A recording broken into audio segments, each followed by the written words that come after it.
Welcome, everyone, to another episode of Health Made Simple Show. I'm your host, Dr. Bart. Today, we're going to do a deep dive into a conversation we've had several times before, and it's about energy. Specifically, today, we are going to dial in and have the conversation wrapped around adrenal glands, adrenal fatigue, energy levels, all of those things that are participating in us having low energy. And there's many, many reasons. Yet, if you have an adrenal issue and it's overlooked, you will continue to scramble looking for energy. And the reality is the more energy we have, the better our lives are, period. And I'm not talking about the energy that someone gets when they have a cup of coffee or a stimulant. We're talking about everyday energy to sustain physically, mentally, emotionally, just having great capacity to enjoy this thing that we call life. Now, with that being said, one of the reasons I bring this to you is because this is something that creeps up slowly, and rarely does it have a single defining moment or a single defining aha moment where we go, oh, that's what caused it. It is usually creeping up, and along the way, we're chasing all of these other things, and they all are probably are relevant. We may be sleeping different sleeping hours or different herbs or different biohacks or whatever it may be. But if you find yourself in the category, I'm going to list off some of the top symptoms in just a moment, probably the top 7, I'd call them, and there's going to be more. If you have these, just listen to the conversation we're going to have here. So I'm going to walk you down through what are the symptoms, what are the causes, and then what are some of the solutions that we have when it comes to testing and some of the low-hanging fruit, but also some of the things that are going to be harder that eventually are going to have to be addressed as well. All right, with that being said, welcome everyone to another episode of Health Made Simple Show. I'm your host, Dr. Bart, and let's get right into this. We're talking about energy levels today. If you do not have energy and it is consistent, I'm not talking about waking up today, you're tired versus yesterday. I'm talking about this long-term issue with every day you wake up and you are just exhausted. And this is what we're talking about today. And usually or often this can be an issue with your adrenal glands. For those of you unfamiliar with your adrenal glands, they sit on top of your kidneys. They're these little glands, probably about the size of a walnut. And they're really what help you manage stress. We all have stress, no matter whether you think you do or do not. We have stress to everyday life. We have stress to gravity. We have stress to a little bit of everything. And I think those of us being honest, we recognize that life goes, we probably are enduring more stressors than we think or that we ever thought we would have to. And these little glands produce some hormones. They produce a lot of hormones, in fact. One of the primary hormones they produce is something called cortisol. Cortisol kind of gets a bad rap.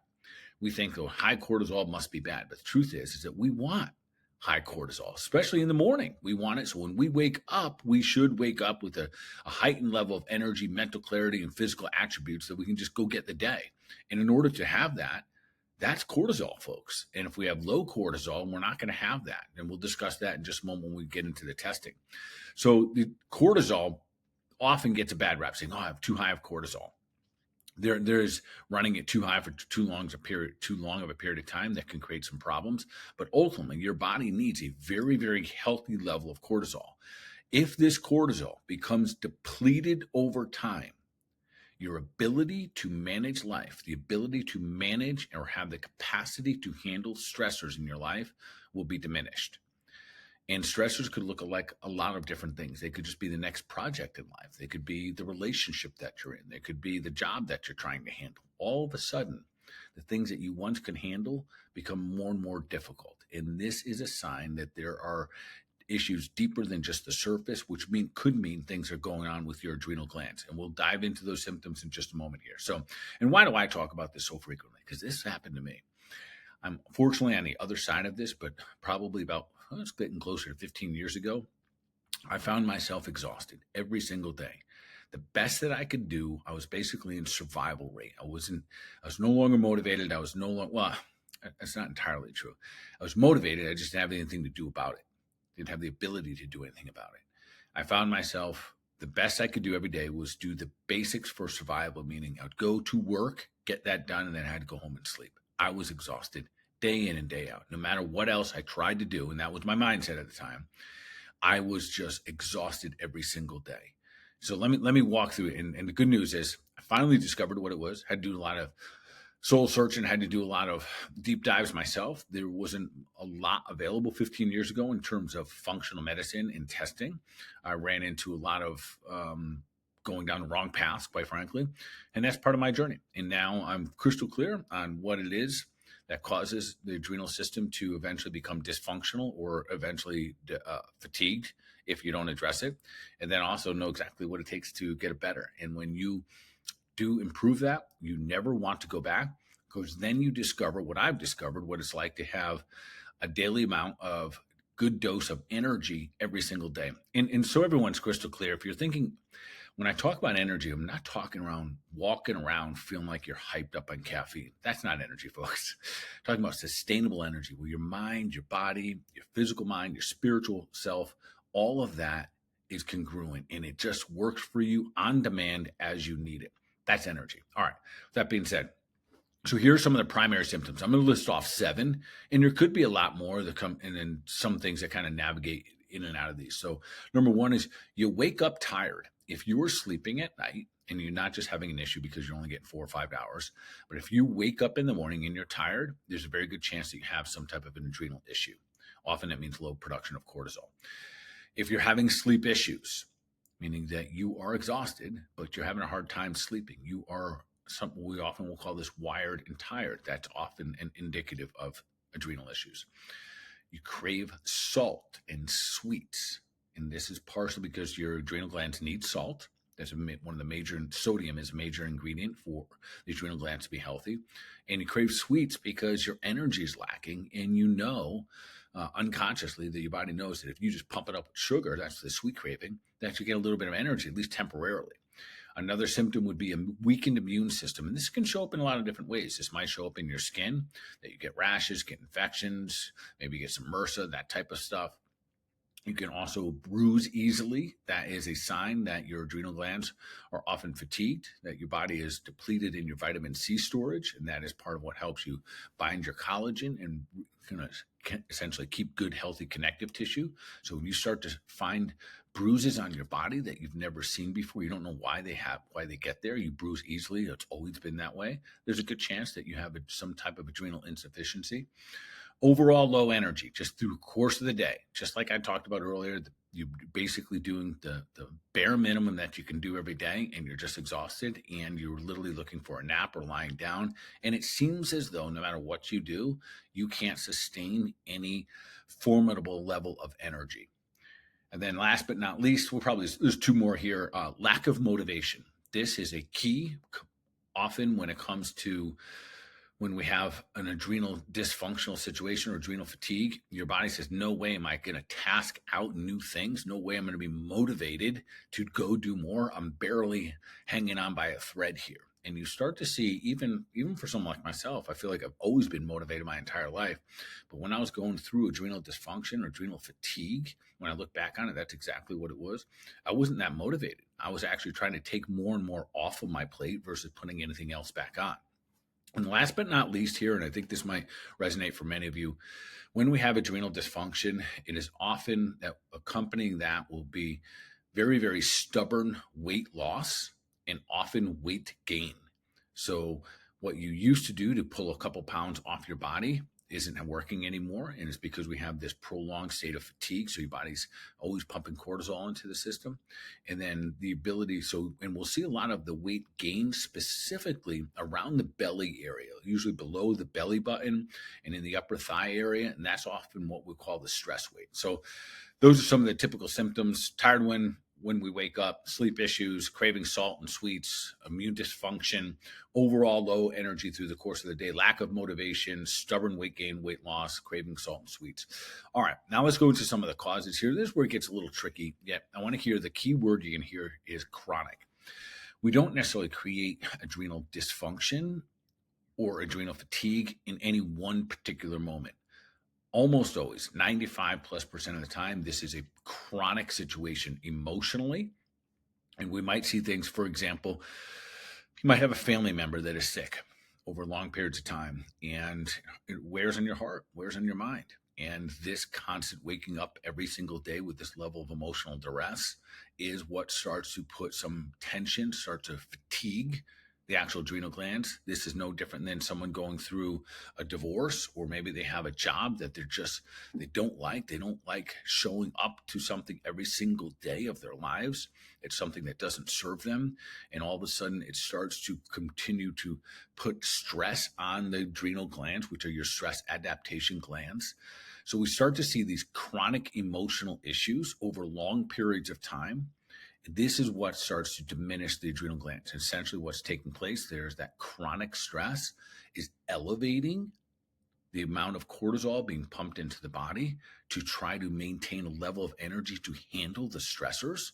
So under stress, your body believes you need more energy. So your body releases this hormone called cortisol, sends a signal to the liver, and the liver actually releases sugar into the body. So you're under stress, you're constantly bumping up your blood sugar levels. And as a result of this constant bumping up these blood sugar levels, you're under duress, you're producing inflammation. Now it's a double whammy. And this constant elevated cortisol levels eventually wear the gland out. And you can't keep up with the needs of production. And then you stop producing, or you don't produce enough cortisol. And that is the phase, really what we call phase 3. And that's the fatigue. So in the beginning, you're just kind of wired up. That's like phase 1 of adrenals.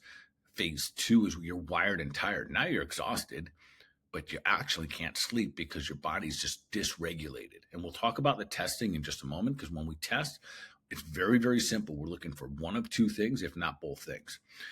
Chronic gut issues. This is another one of the causes of chronic emotional stresses, divorces, money, your parents, jobs, relationships that you're in. Those are the chronic stressors. Chronic gut issues.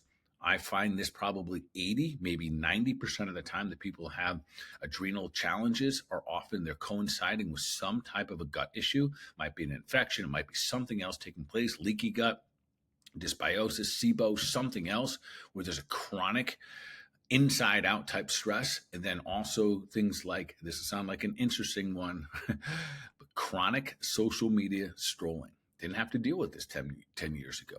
People who chronically are on social media are exhausting their adrenal system, their capacity to handle stresses. This constant stimulus is keeping the body in a fight or flight situation, which is producing a lot of cortisol, dumping it into the body. Very, very stressful, very inflammatory for the body.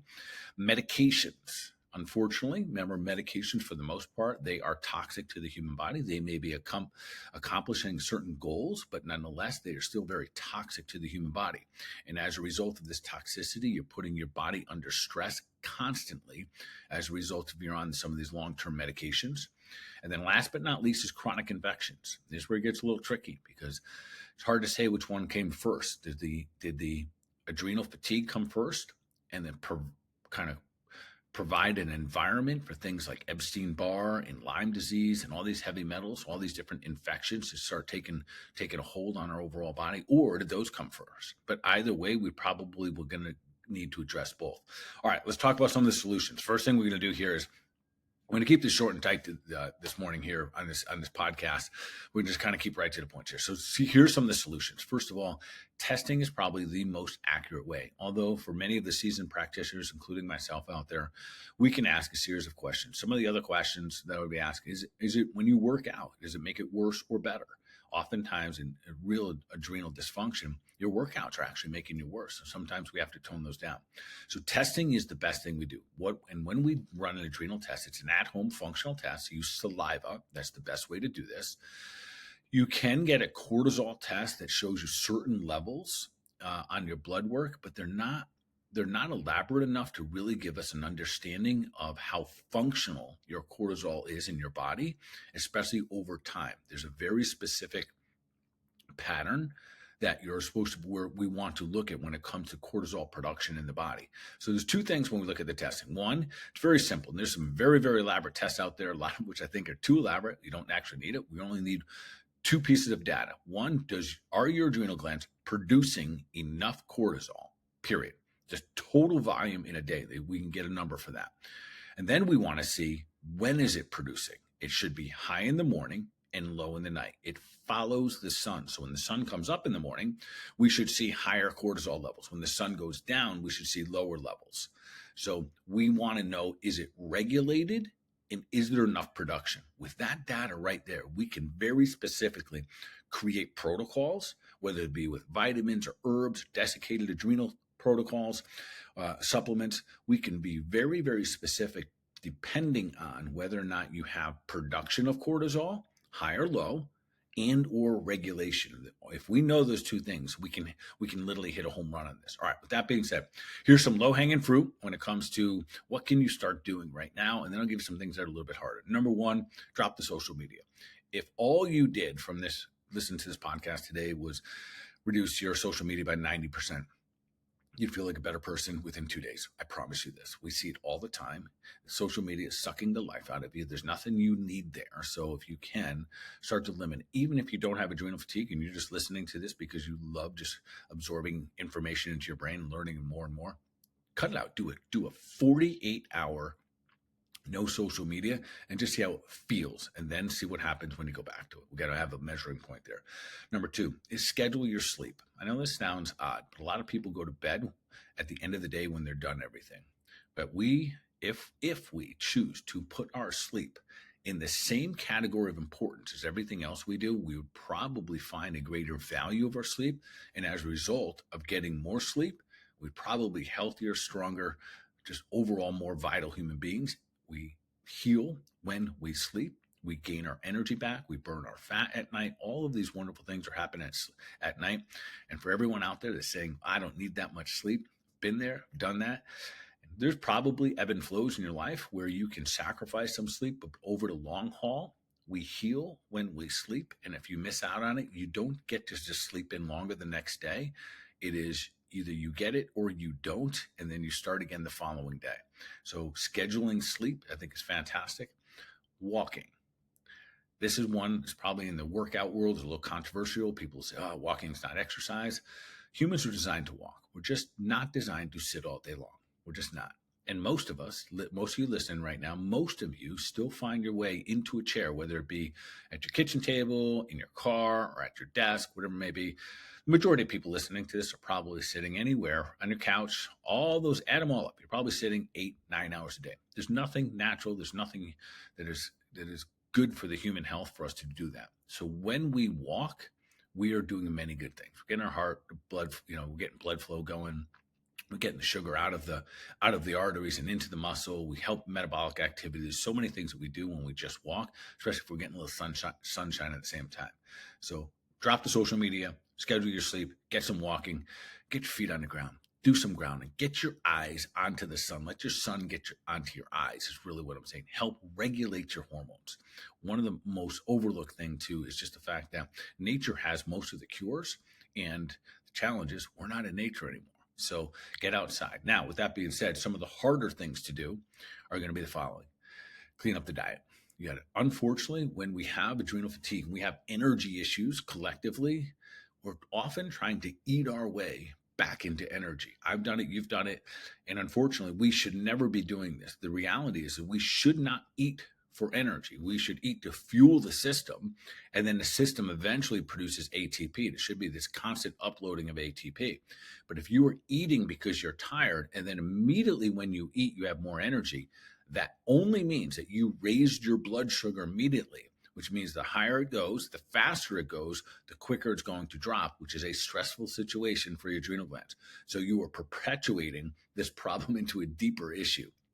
So diet, we want to do two things. Get it clean. What would I say there? Just the more animal proteins you can consume and leave out all the fillers, the carbohydrates, the sugar, the processed foods.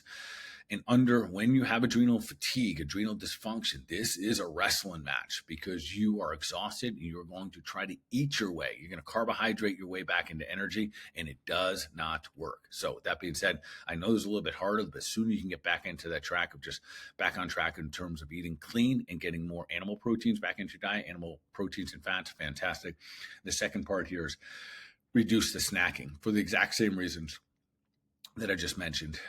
The more frequently we eat, and especially if it's carbohydrates, the more the more insult we are having to the system, the overall metabolic system, more insulin we're going to be producing, the more stress we're going to put on the adrenal glands. So those two things, not so easy, I agree. Yet if you can start to control those a little bit better and then take care of the low-hanging fruit, which is get off the social media, schedule your sleep, get outside, do some walking, and make sure you get a little grounding, get your bare feet onto the ground, and let the sun hit your eyes. All right, with that being said, folks, probably starting point, if any of this rings a bell for you and you're saying, okay, where do I start? Start by getting some tests. Well, I'll put a link below here today that if you want, we can mail you out, doesn't matter where you are, we can mail you out an at-home test. It's relatively simple. You'll spit in 5 vials through the course of the day. So we get to see where your cortisol is through the course of the day. And we can also, by doing that, with a good, a conversation with you, we can really determine what level, if you have adrenal dysfunction, what level you're at. Are you in phase 1, in phase 2, in phase 3? And then most specifically with the testing, we're going to be able to very accurately figure out, are you even producing enough cortisol? Because if you are not, you are going to be exhausted. You're running uphill nonstop without enough fuel. So if we find out that you have a deficient amount, we have a protocol very specific for that. And then if you are dysregulated, meaning that you have low cortisol in the morning, but high cortisol at night, and we see a lot of that. That's the wired and tired. Then we have a very specific protocol for that to help re-regulate. That's more working with the hypothalamus gland. That's more working with the pituitary gland. So the tests really reveal a lot with each one of our particular situations. All right, folks, with that, and I'll make sure there's a link below here. That being said, appreciate you guys being here. Hopefully you've gained some knowledge here. And this might be one of the ones, if you're listening to this, someone that's just walking around exhausted, or trying to do a little bit of everything. At some point, discovering where the status of their adrenal glands, the function of the health of their adrenal glands often is one of the most important things, because if your adrenal glands are fatigued and they are now deficient in their ability to handle different stressors, it's an uphill battle until you figure out how to fix them up. But once you do, I promise you this, it's game on. Our bodies are designed to be energetic. They're designed to be creative. They're designed to be able to heal. And when we have these things dialed in and our body can make energy, something called ATP naturally, game on. All right, with that being said, keep doing the thing, keep sharing out, keep spreading love, and of course, taking deliberate action for your mind, your body, your overall wellness. Y'all be awesome.